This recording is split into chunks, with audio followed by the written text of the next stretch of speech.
Hello, hello, Hello! everybody. What? Alright, that. Dick. I was getting in the mood of the game. Anyway, today we're gonna be doing Legend of Zelda Ocarina of Time, and because, you know, fuck it, we might as well just speed run through all the classic games I grew up with, so. I know that you really like Twilight Princess, but have you played much of Ocarina of Time or no? I played quite a bit of Ocarina of Time. It's one of the few games that I replayed multiple times. Yeah, this is one that I've replayed, excuse me, like just very consistently, weirdly enough. I don't know, I guess I just really like it, but it's just, it was just always one of those things where even as a kid I was just like, yeah, I just finished it, and you know what I could go for? Another round of Ocarina of Time. Oh. Man, this song. They were onto something when they made this song. Yeah, it's really good. It does make me Koji feel a little Kondo, sad, man. though. Koji Kondo is one of those guys that just... It was Koji Kondo, right? So the guy who made a song, that intro. You missed the opportunity for a funny name! I know, I know. I'm kind of boring like that. Oh, you twat.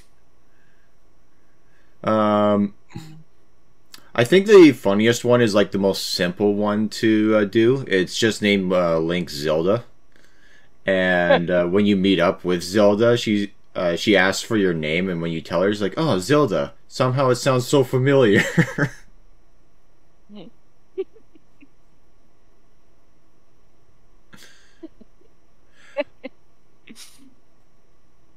Oh um, my goodness. Sorry, I'm a bit distracted right now because I have a tiny little kitten in my lap. One of the kittens that my cat birthed recently is so tiny. I'm beginning to wonder if she has dwarfism. Because she has a big head, but her body is tiny. eh, Ish. maybe she'll grow into the head, and then when she's older, she'll have a smaller head to the rest of the body. I'm gonna have to take her to the vet, I think, because she's I wanna check if she's alright. She's so, oh my goodness, she's so tiny. My goodness, how can you not? How can you not love something like this, man? They're so frail and so innocent. My goodness. Yeah. I think genuinely one of the worst videos that I saw online was like some guy got filmed looking at an opossum, and the opossum was doing its usual opossum thing of kind of that weird frozen hissing kind of motion look. And so the guy just punched it off the second story of his house as he was walking out the door. It should be legal to assault people like that. Yeah.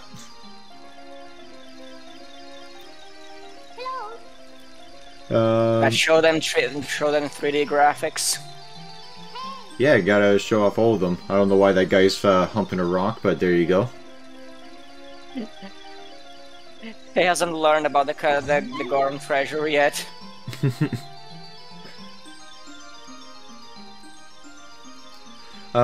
So here's the thing that always kind of bugged me a little bit.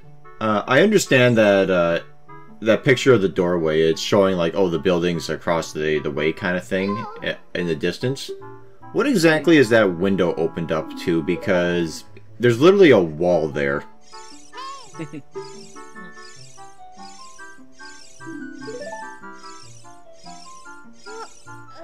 Um.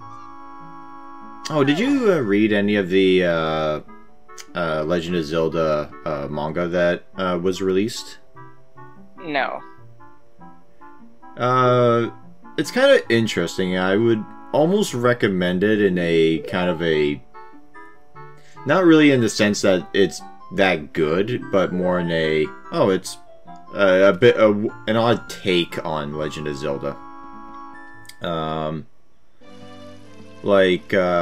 They actually gave a little bit of backstory for one of the bosses in Legend of Zelda, or Ocarina of Time. Specifically the Fire Temple boss, because it turned out that Link won him at a carnival when he was a kid, and they kind of grew up together. Which, if you know anything about the lore of Ocarina of Time, that's not only weird, but kind of impossible.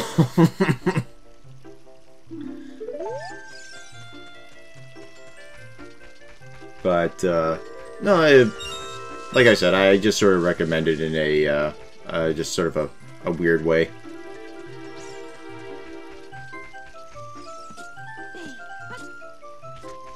You there? I am there. Okay, you just weren't saying anything. Yeah, I just have nothing to say because I'm not very familiar with the manga, so...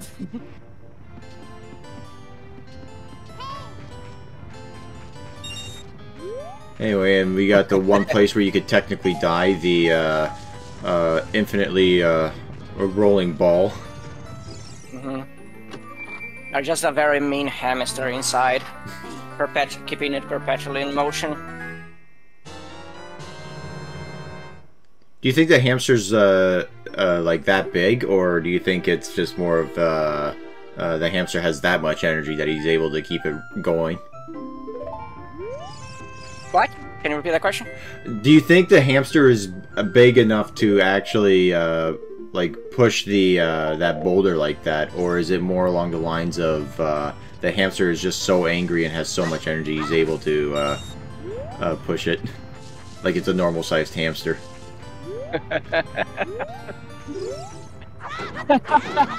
Never thought in those terms.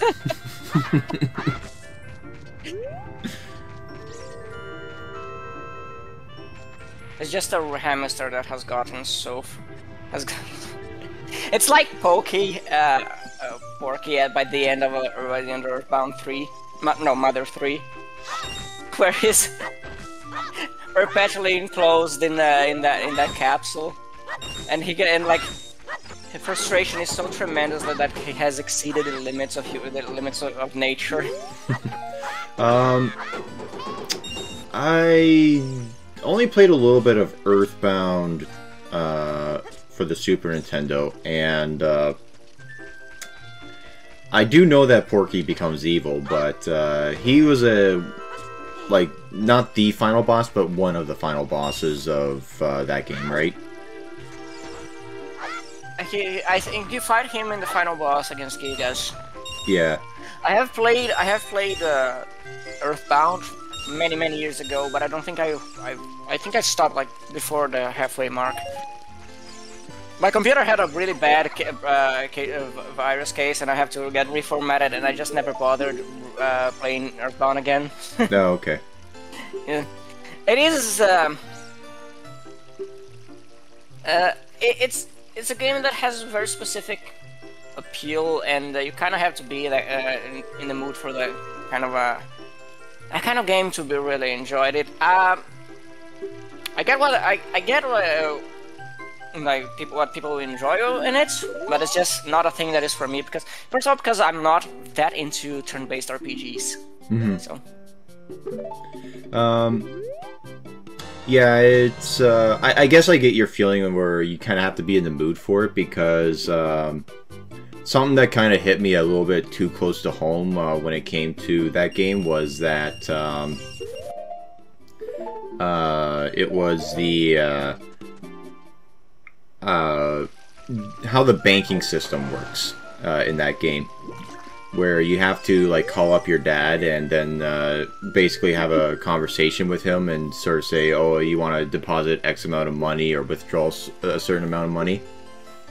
And what kind of hit me a bit too close to home was how much he said that, oh yeah, I miss you, I love you, and things like that. And it was like, oof, because that was the point when I was living on my own. Yeah,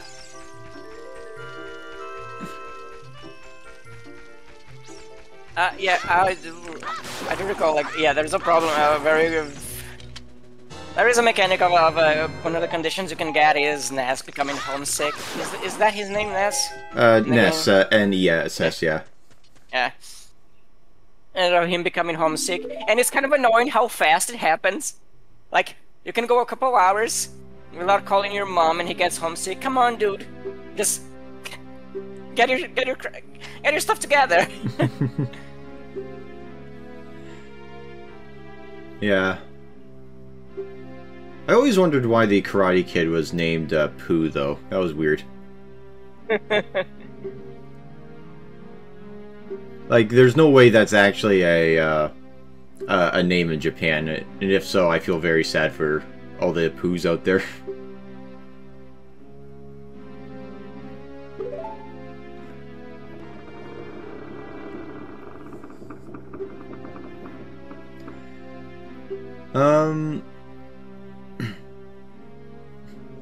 Oh, did you guys want to talk about the whole fun conversation you had on Discord earlier today?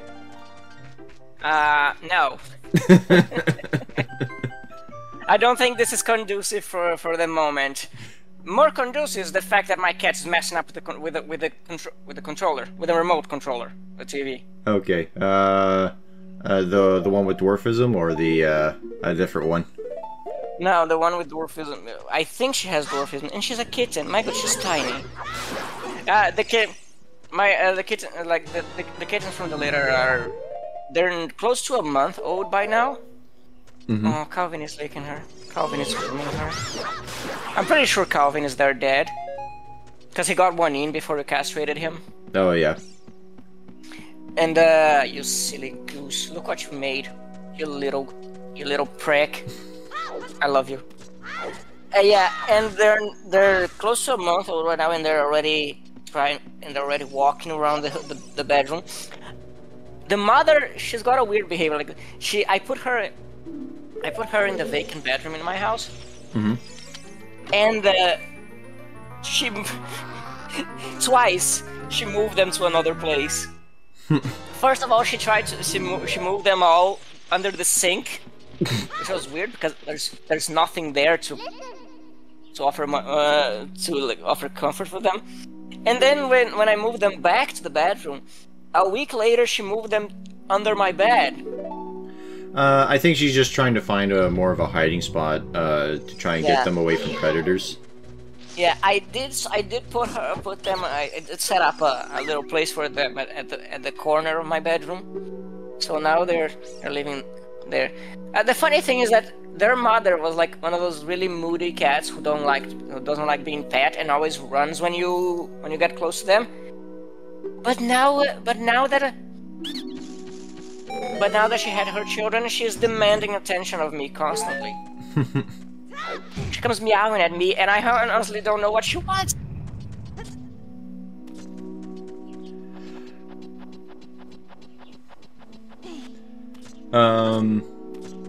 Yep.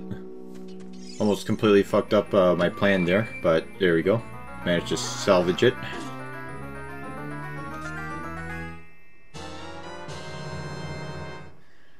The fairy slingshot.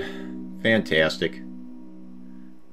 I always found it pretty interesting that you get your sort of ranged weapon in the first dungeon as a kid, and then technically again as adult Link.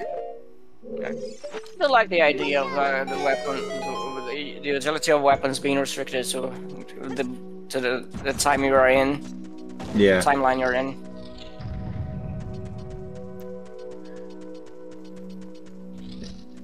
Yeah, it was interesting, but it's also extremely annoying just because it's like, oh my god, there's so many puzzles I could solve. If only I had access to the ranged weapon at the beginning.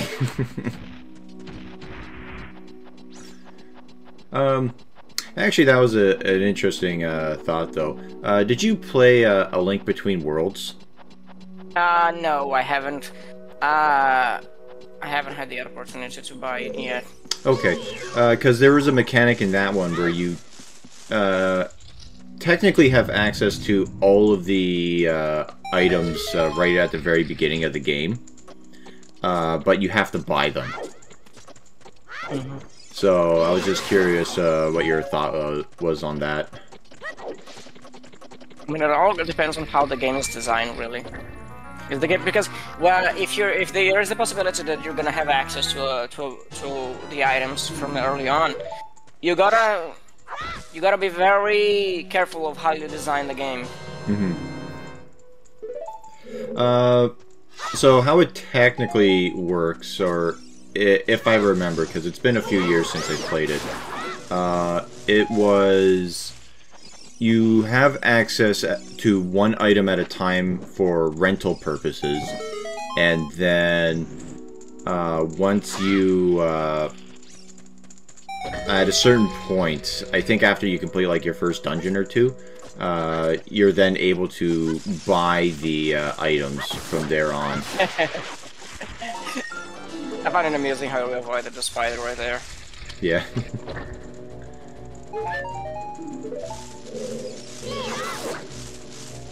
Yeah, and whenever you get behind them like that, they always glitch out and don't know what the fuck to do.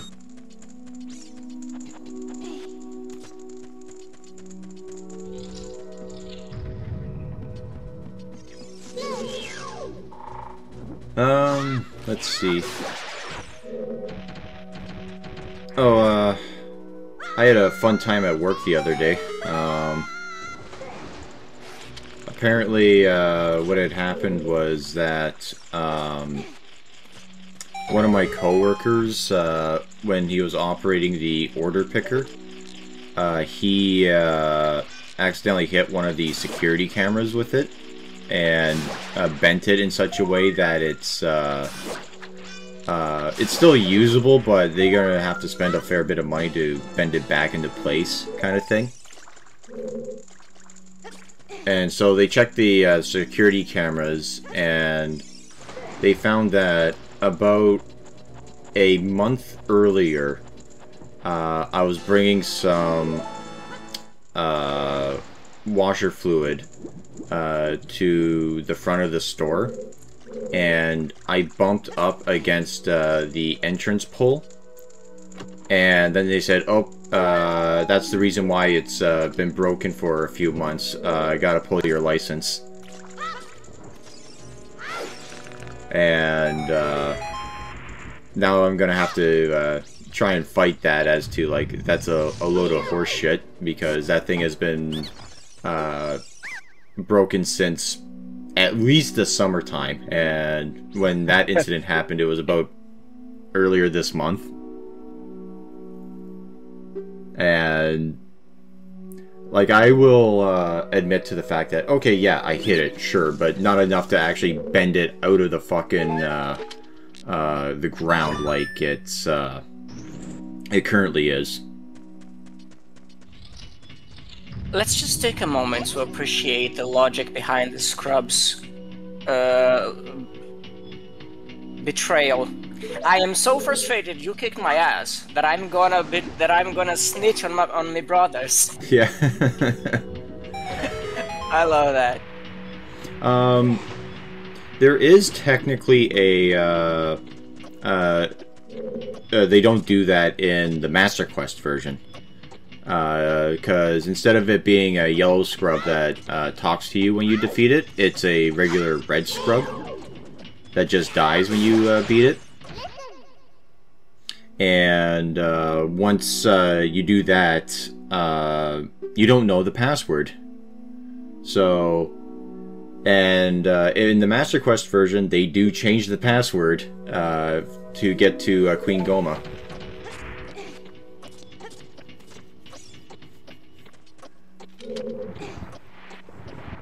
I guess we gotta keep up with the tradition that scrubs are just a bunch of snitches.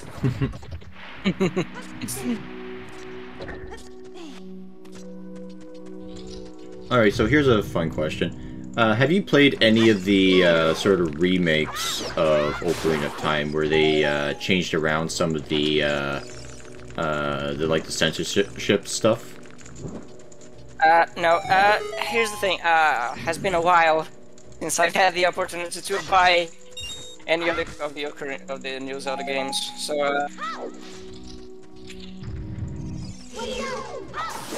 yeah, it's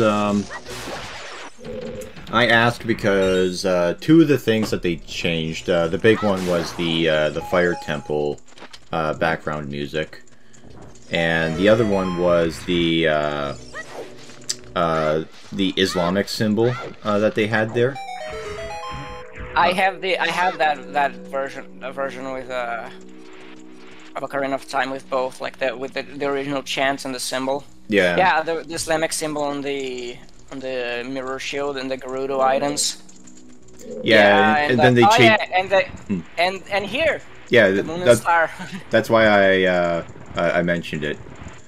But yeah, in the other versions, all they did with the Fire Temple was get rid of the chanting, and they replaced the moon star symbol with this weird, like, 4 circles with that kind of look like eyes, and then they have like these lines connecting the 2 eyes that are in the corners to each other.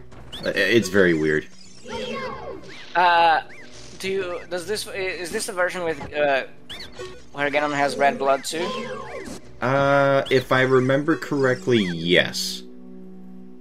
Because this isn't the my cartridge that I had since I was a kid, but it's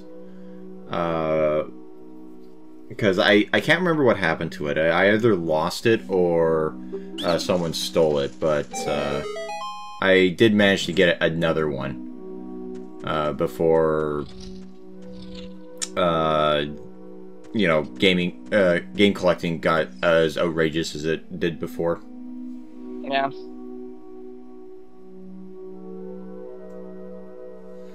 Fun fact about this fight, when I was 5 years old, when I first got here, I was too scared to fight this boss, so I gave the controller to my dad for him to do it.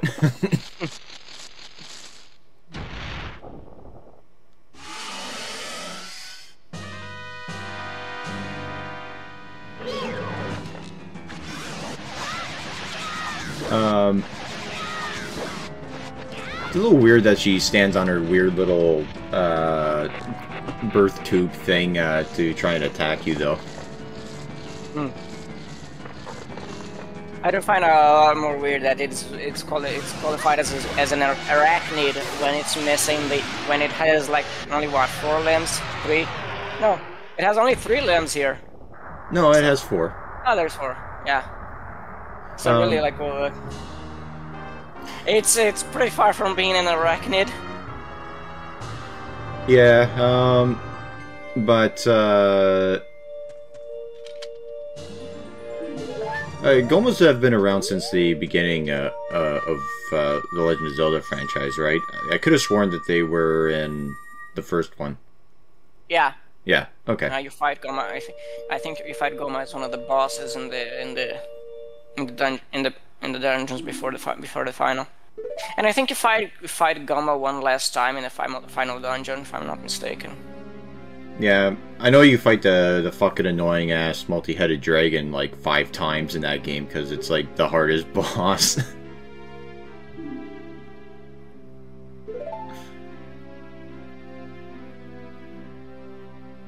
Would Zell listen? No. Oh, okay, I guess we're listening.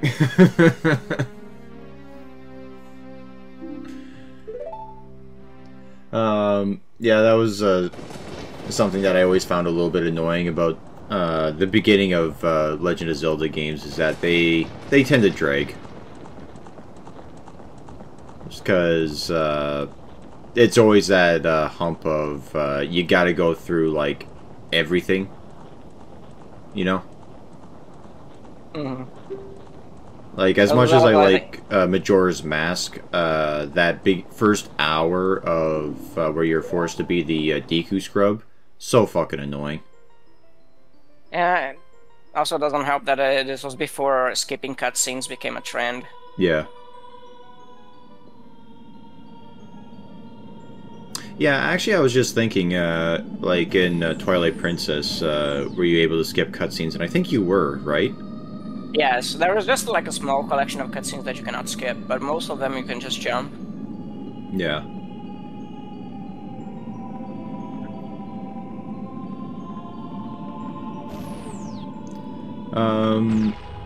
Let's see.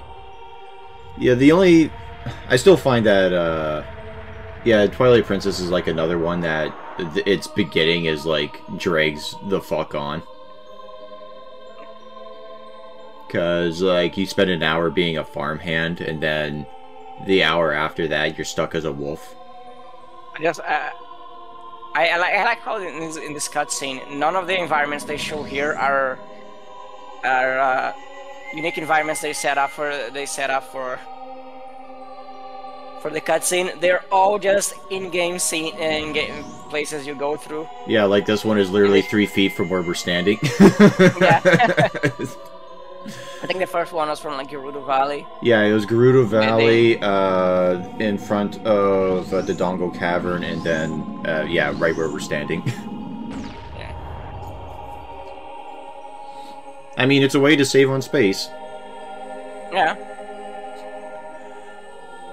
Oh, have you ever heard of a guy called Adam West's Lapdog? No. Oh, he did a abridged series way back in the day, and there was a really funny line that he did for this cutscene, where he did the whole thing where he's like, oh yeah, the goddesses made the world, and then they realized how crappy it was, so they ran back to the heavens as fast as they could, but they were in such a hurry they collided into each other, and that's how the Triforce was made. And now we're gonna execute the headbutt of creation. The effects are random, but you might get something pretty cool after that. Yeah,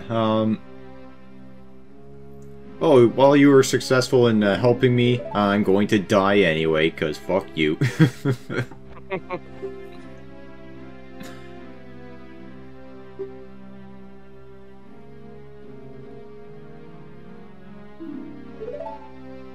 It was a pretty sweet surprise when you finish the forest temple and you get to see like the sprout of the Deku Tree be reborn. Yeah. It's also a little bit sad that it took 7 years for that to happen, when basically all the Kokiri basically resent you for killing the Deku Tree. Yeah. Because they decided to believe that the lying snitch Mido. Yeah. I entreat ye, Navi.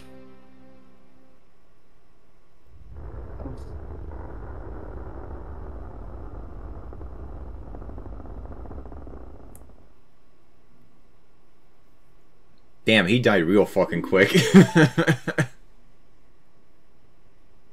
No, he died real quick. He was dying for a couple seconds right there. Yeah.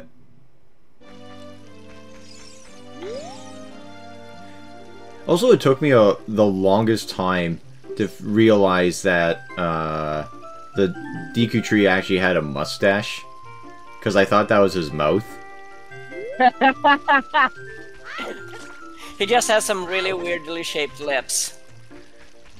Yeah, that's what I thought it was. Like, it was his lips, and then he just opened up a hole in his side, essentially. I didn't think he like opened up his mouth for you to go in that way.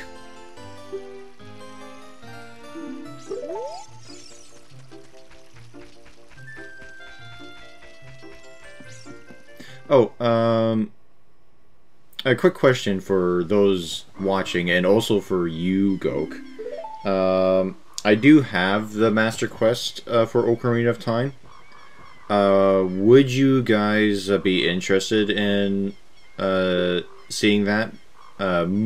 Reason I ask is because the only difference between Master Quest and the regular version of Ocarina of Time is that they changed around the dungeons. So, I was just thinking what I would do is just record beating the dungeons, and that's about it.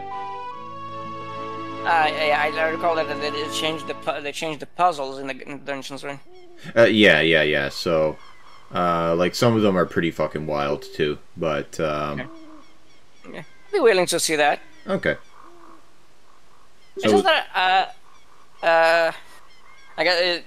Yeah, it's interesting because in the original game, if there is there is a second quest that is available after you beat the game, or if you type Zelda as your name in in the beginning, and in that one, the dungeons they have completely different layouts. But that is, I think, is something that was easier to do in another 2D game.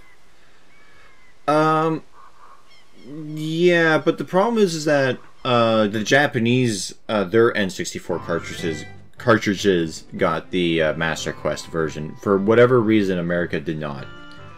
So I guess because they found it to be too difficult. I don't know. But with the GameCube re-release of Ocarina of Time, you're able to play it there. Oh, this asshole. Biggest bastard in the game. Yeah. I want about the Master Quest thing.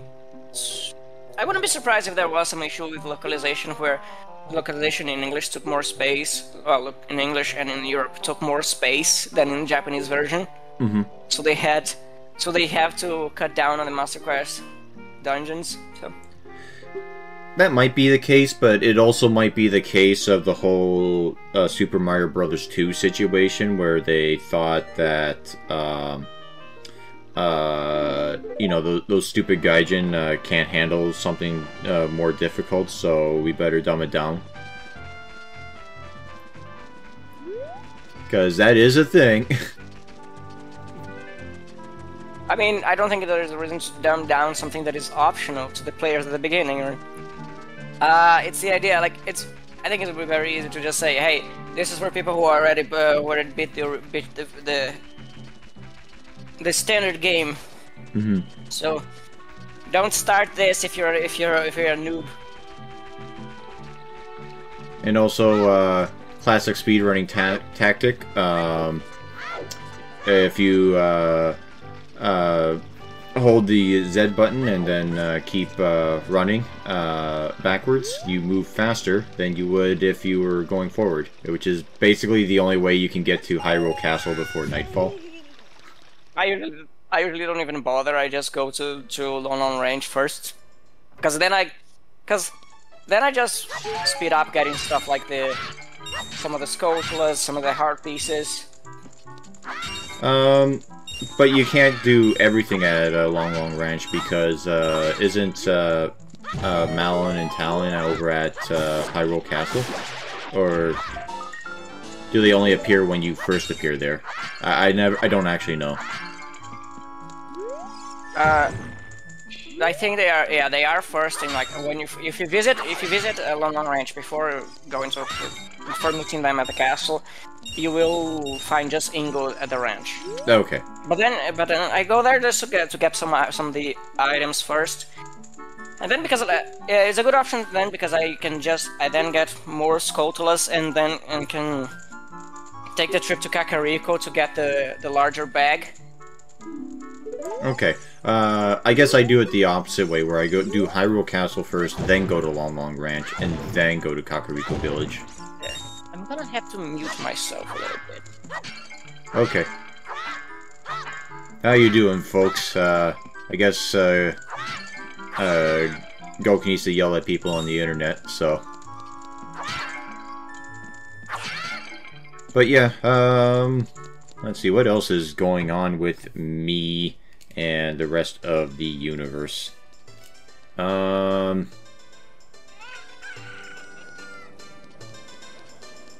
I hate being put on the spot like this.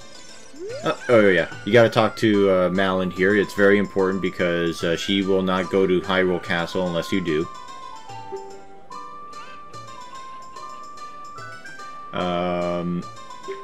And then we have to go to Hyrule Castle, find her dad, then go back to the entrance of Hyrule Castle, and then talk to her again, then go back to fucking Talon with the egg this time, so that way the egg will hatch, and then it's like, god damn it, all this nonsense. Oh, fucking N64 controller being a little bit of a stubborn bitch. I can't remember if I do this first time. Looks like I fucked up. Okay. Yeah, it looks like you're rusty and you suck. Yep. This is a great game though. Anyway, you put those people online in their place? Huh? Oh, you said you muted yourself, and I joked that you were yelling at people online. Not at the moment, no. I had to put the baby down. Oh, okay. And I took the... Oh my Oh my goodness. Jesus Christ. But yeah, at least we got a free run. Yeah, I took the opportunity to take a trip to the bathroom. Oh! Oh my god, that was bullshit. I fucking hit that blue one. Oh, that one hurts, though. That one hurts. Yeah, but man, that Nintendo 64 controller made it really tough. Cause you gotta be in your A game. Yeah. Like, oh, I don't have enough rubies. God damn it. That's why I take a trip to have the bag first. Have the larger wallet first. Well, even if I had the larger wallet, I wouldn't have enough rupees. I only had 40. Or 50.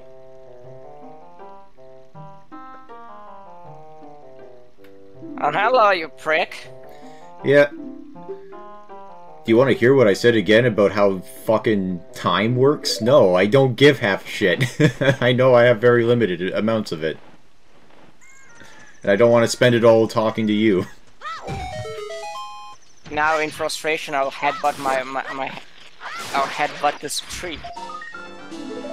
I'll headbutt the tree so you can never land on it again and talk to me some more.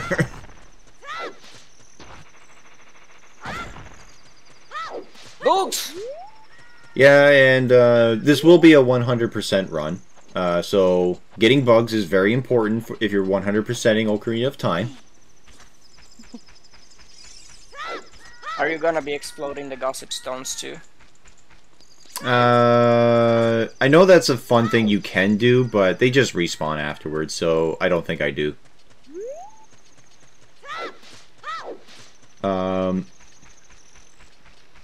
Have you ever talked to any of the gossip stones in Ocarina of Time or Majora's Mask? With the Mask of Truth, right? Yeah. No. Okay. I always did that quest just for completion's sake. Okay. We will do that too, but I have talked to a few of the gossip stones, and I think that gossip stone right there, if you talk to it, it'll tell you a secret of about Princess Zelda. And that secret is that she's a bit of a tomboy.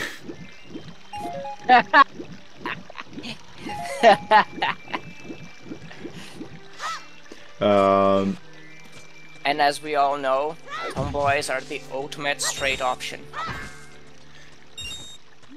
It's science, man. You can't refute that.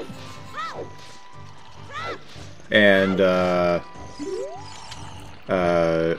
God, I remember that meme that you're referencing, but I can't remember exactly how it goes. It's like, yeah, and if you're a twink, that's like super gay or something, because you get all the negatives of a woman, plus it's a dude.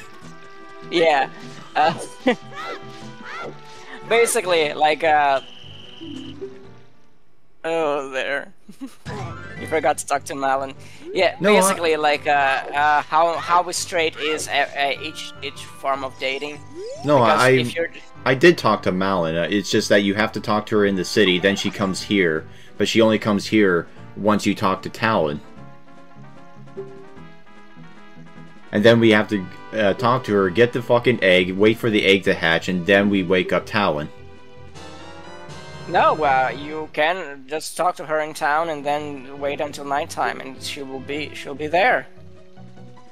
Really? Yeah. Huh. Okay. Well, this is the way I did it, so it's gonna take that much longer. I've been doing it wrong the whole time. Oh yeah, Basically. those vines, man. Also, if you didn't notice that you could climb those vines, you can pay the guard their 10 rupees to get through. I don't know why the fuck you would ever do that, but, you know, it's an option.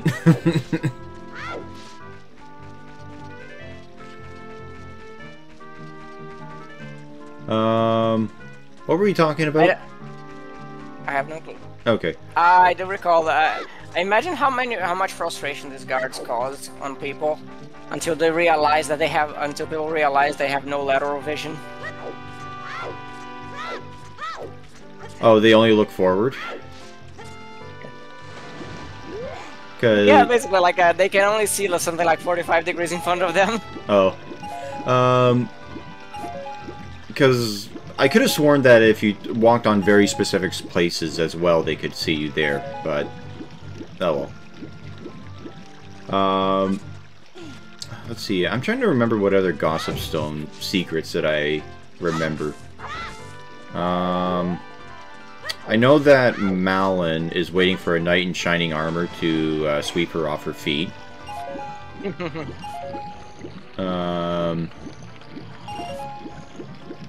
Let's see. I think those are the only two I remember.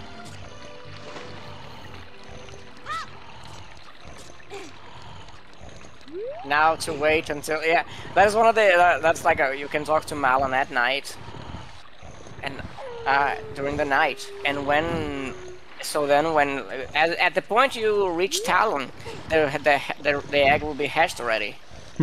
Okay. And you don't have to wait. But I thought you had to find Talon first in order to have. You don't. Okay. You don't. You can just talk to Malin in town and then wait until nighttime. Anyway, so a little Easter egg. That's Bowser on his little lapel there. Ah, that one I have never noticed. And the other thing is that he looks like Mario, and Ingo looks like Luigi.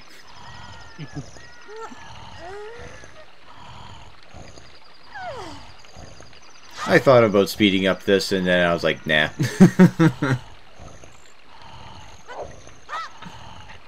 Let this be the ASMR section of the episode. Hey guys, welcome back to our ASMR Let's Play channel.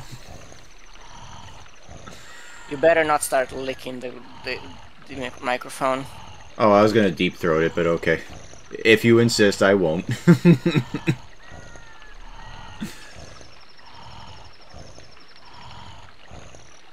I do remember that there was somebody on iDubbbz's Kickstarter crap who tried doing an ASMR Let's Play channel. Needless to say, they did not get funded. What incarnation!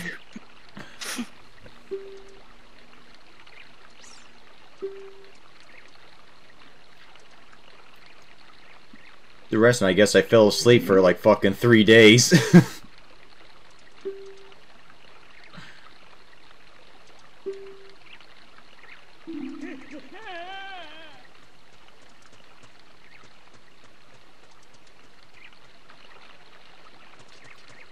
Alright, and then we fuck up these crates of milk just so we can sneak into the castle. Hey, you're not destroying them. You're not bombing them, you're just... Well, we're not bombing them, but I mean, it dropped like a fucking entire crate's worth of distance onto a hard ground, so I'd imagine those glass bottles are broken. Yeah. I mean, no, those Lon Lon bottles are pretty sturdy.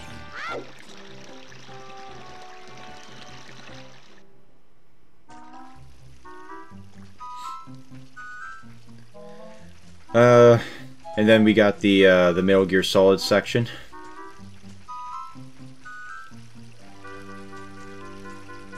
Where...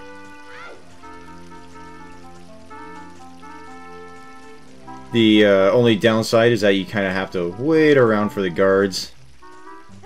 If you want some extra rupees, there you go. I don't go for them because it's a waste of time. Yeah, you should see how speedrunners do this. Pretty hilarious. Well, they just run through. They just run through.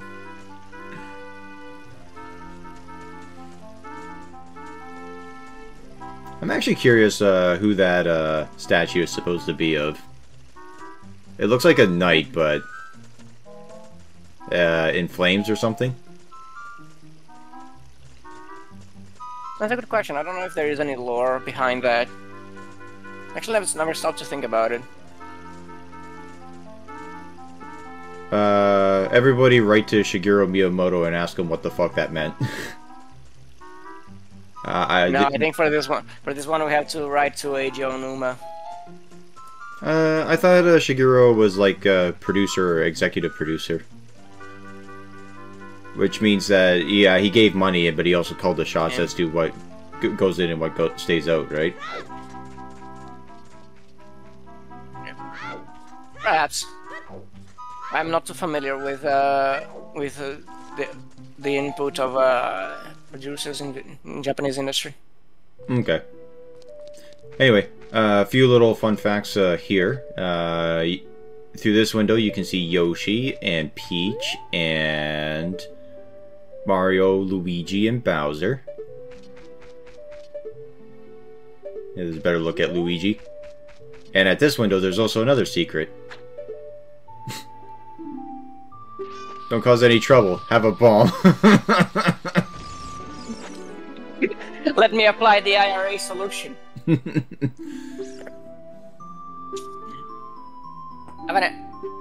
of the funny things about this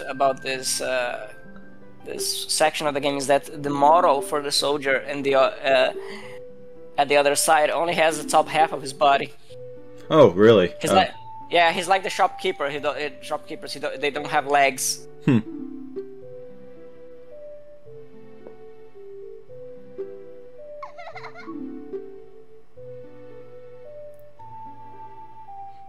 Oh god, she's doing the woman thing, talking about her fucking dreams.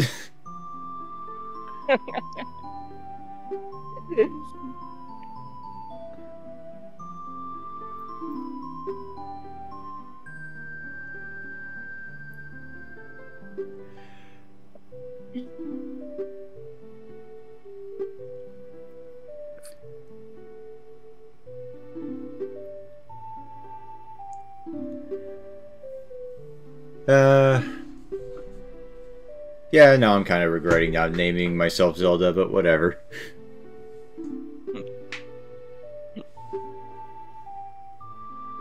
The other thing... What are some funny optional names to use in Ocarina of Time? Well, swear words, obviously. Yeah. Dick Butt, the hero of time.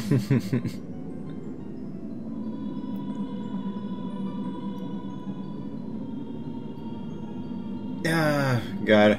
I'm drawing a blank right now. It's one of those, when you get put on the spot. Everything just dries up.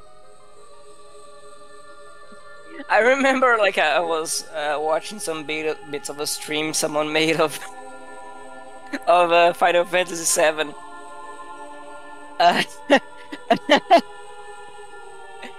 And like all of the names, like he went to name a character, and like, my name is not there. I wish I could find that video, man, because like every time he put on a name like not there, and names like that kind of name, and the guy just commenting with him just went, no, stop.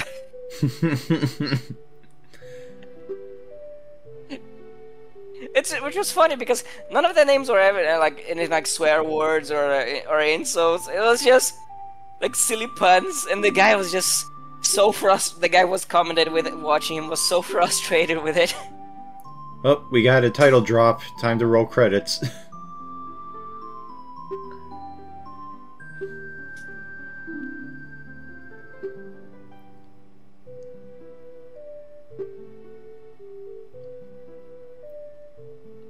The dark clouds, I believe they symbolize that man over there. Jeffrey Epstein. No, Zelda is just engaging in some really hardcore racial profiling. There's dark. I think the dark clouds will represent that man. Zelda, you racist cunt. Just because he's green, wearing all black armor, and No, he's not green, has he's the brown. longest nose in the universe.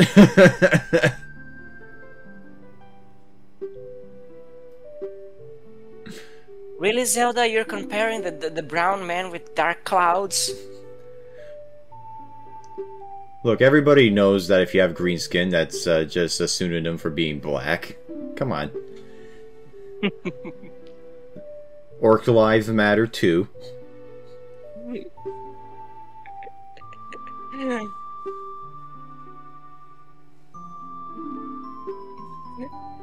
Orc so dumb, Orc cannot understand the deeper themes than Ulysses. I don't believe you.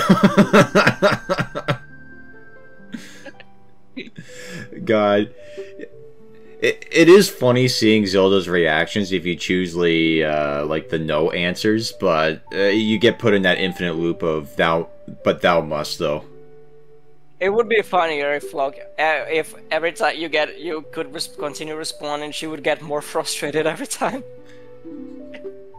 I think one of the funnier but thou must situations that I saw was in one of the recent Dragon Quest games where there was the monk woman who says, "Oh man, this is really sad to see this happen to like this village or something like that," and then the option is to either agree with her or disagree, and if you disagree, she does a sidekick to your head, but stops right as she gets like right next to it. And then she says, "Oh, sorry, I just had to stretch there for a second."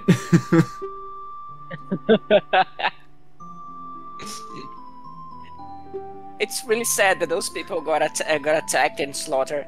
I don't think so.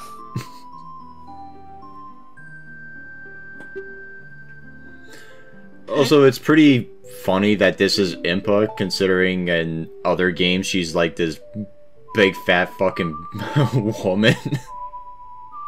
Yeah, like in the original, I think she's just an old woman. She doesn't even appear in the game. She's just in the manual. Yeah, in the manual, but she's like a 600 fucking pound whale.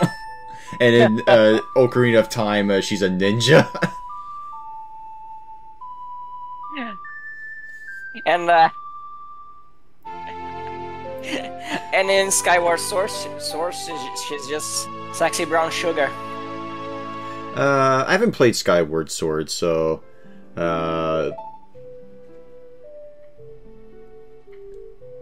was she in oh fuck, what, the Switch one? I'm drawing a complete blank right now. Not Tears of the Kingdom, but hold on, I have to look this up. Breath of the Wild, that's it. Was she in Breath of the Wild? I could have sworn she was. I don't know. Okay. Yeah, like I said, money has been tight, and it has been a long while since I bought new consoles.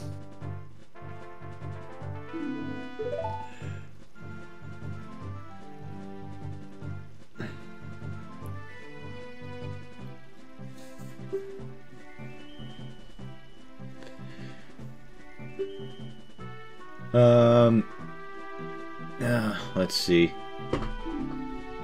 Speaking of Breath of the Wild, I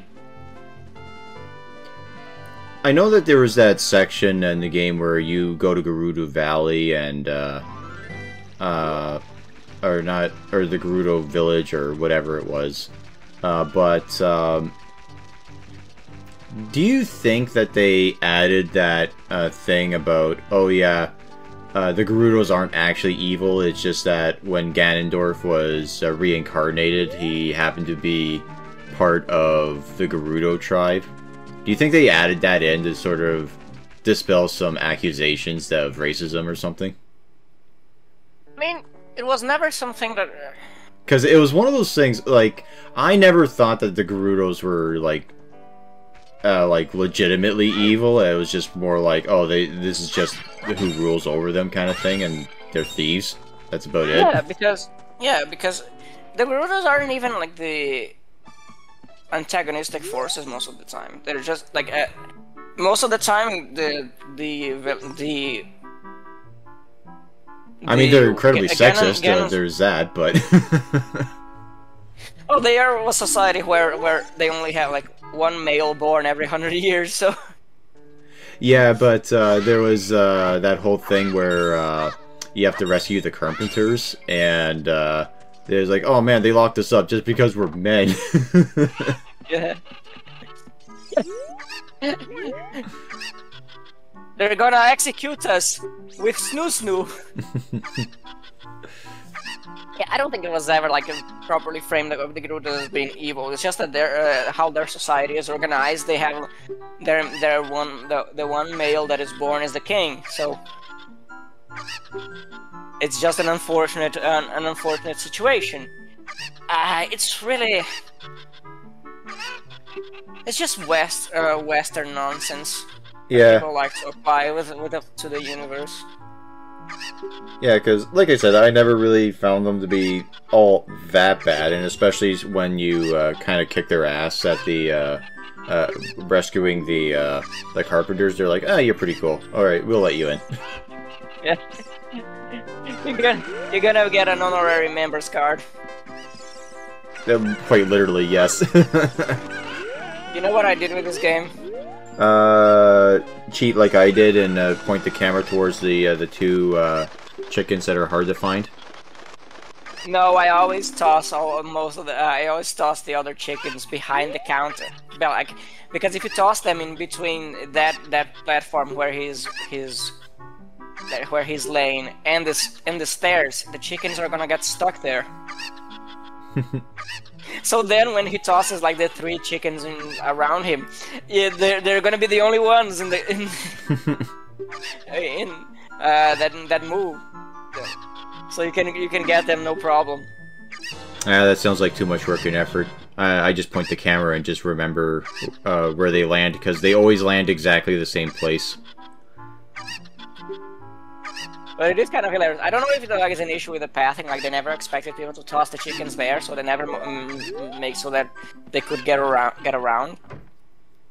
If you toss them like behind the stairs, they just get stuck there. At the bottom of the stairs.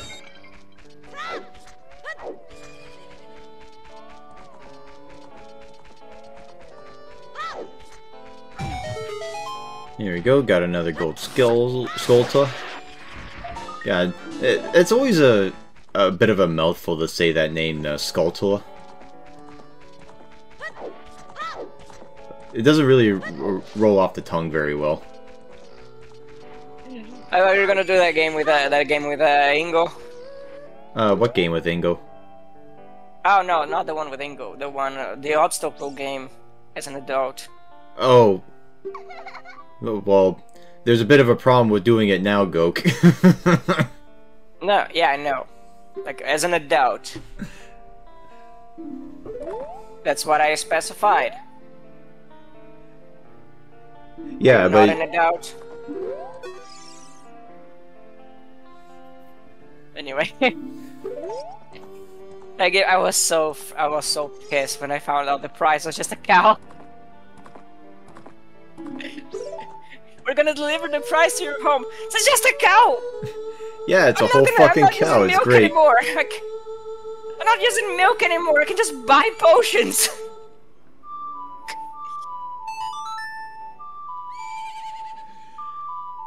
Well, at least it's nowhere near as bad as getting all 100 gold Skulltulas, I'll tell you that much. Have you ever done that, or no? Again, all 100, yeah. Yeah, so... I also did the glitch where you get the same token multiple times and you can go past 100. Yeah. I did that my first time when I found out about it, but, it was a, I felt bad about it, so then from then on, I don't use that glitch anymore.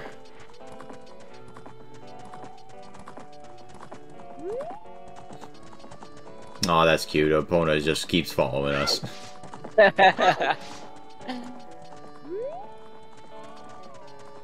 No, looks like you got caught on the fence. Oh well.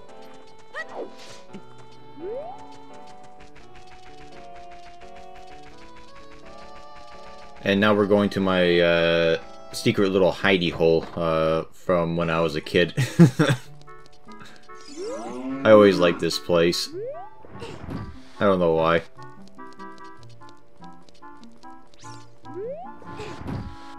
Did you ever do that in games where it was like, as a kid, you, like, it was a very obvious way that you're supposed to play the game, but then you sort of make up your own, like, story in your head as you're playing it or something? Actually, no. Oh. I can recall. I didn't have much access to video games as a kid. Oh, okay. Most of the times I just played it. Like when I have, as a teenager, I used to play it. When I spent time with my cousins, I used to play at their house, at their home. So. Yeah, like as a kid, I would pretend that like Link was like a villain or something, and that was his like secret hideout kind of thing. Like just really stupid shit like that.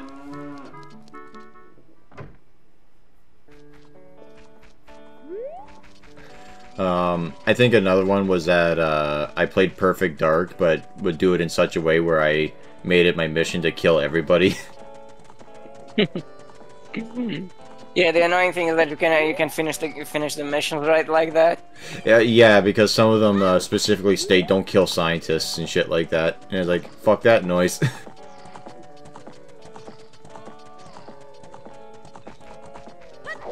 But yeah, Link manages to walk backwards so fast he can outrun horses.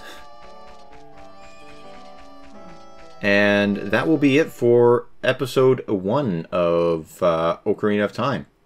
So, I hope you guys enjoyed, and we will see you all next time. Have a nice night. Bye-bye.